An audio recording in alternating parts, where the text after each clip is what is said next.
Chama, ta parole est vie.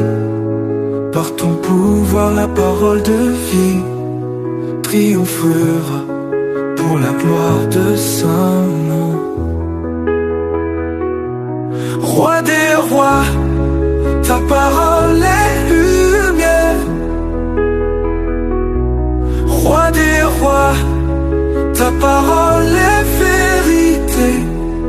Roi des rois, ta parole est lumière.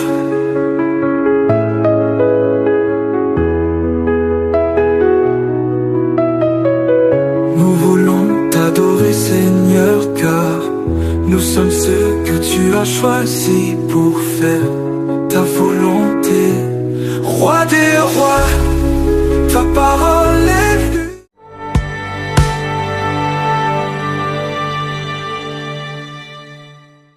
Bien-aimés dans le Seigneur, Shalom. Aujourd'hui, nous parlerons des choses qui régissent la vie dans la société. Le principe du vivre ensemble repose sur la famille et la société, qui sont un cadre indispensable pour la cohabitation de tous les êtres. Malgré nos différences de pensée, d'opinion, de comportement et d'intérêt, nous devons avoir une attitude positive. En tant qu'enfants de Dieu, ayons de la politesse et du savoir-vivre, afin de maintenir de bonnes relations sociales. Chers frères et sœurs, en nous basant sur la vie du Christ et des apôtres, qui sont notre modèle, nous allons voir à travers la Bible comment Dieu veut que nous vivions dans la société. La Bible nous enseigne dans 1 Pierre chapitre 3, verset 8, d'avoir les mêmes sentiments, pleins d'amour fraternel et de compassion. Il est donc important de ne pas perdre de vue les petites choses qui nous permettent de vivre en harmonie. Ayons des petits mots d'appréciation pour nos amis, nos familles, nos employés et nos collaborateurs. Des petits mots qui nous permettent de construire et de maintenir de bonnes relations. Sachant dire merci, s'il vous plaît, et je suis sincèrement désolé. Ayons de l'amour, du respect et de la considération pour les autres, quel que soit leur âge ou leur rang social. Restons humbles et cultivons l'humilité dans toutes nos relations. Dans Romains chapitre 12, verset 16, il est écrit « Vivons en plein accord les uns avec les autres.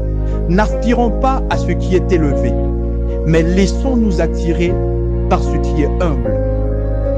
Ne nous prenons pas pour des sages, mais demandons plutôt à Dieu de nous donner la sagesse. Faisons preuve d'écoute, de compréhension et de tolérance.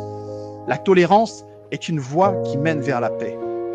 Dans Éphésiens chapitre 4, verset 3, il est écrit « Efforçons-nous de conserver l'unité de l'esprit par le lien de la paix. Nous devenons serviables et portons assistance à ceux qui sont en difficulté. Supportons-nous les uns les autres. Si quelqu'un a une raison de se plaindre, pardonnons-nous réciproquement.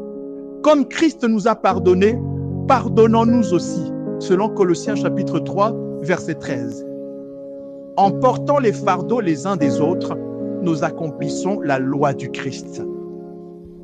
Nous pouvons le lire dans Jean chapitre 13, verset 14. Nos cœurs se sont endurcis à cause de nos intérêts personnels.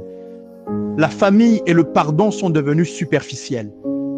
L'orgueil, l'égoïsme et la méchanceté sont devenus des maladies chroniques, même dans les églises.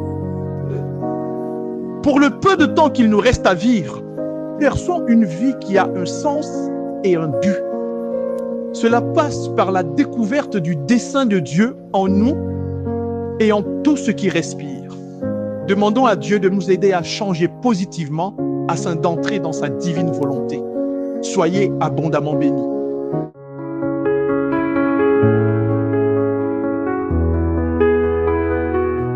Chama, ta parole est vie. Par ton pouvoir, la parole.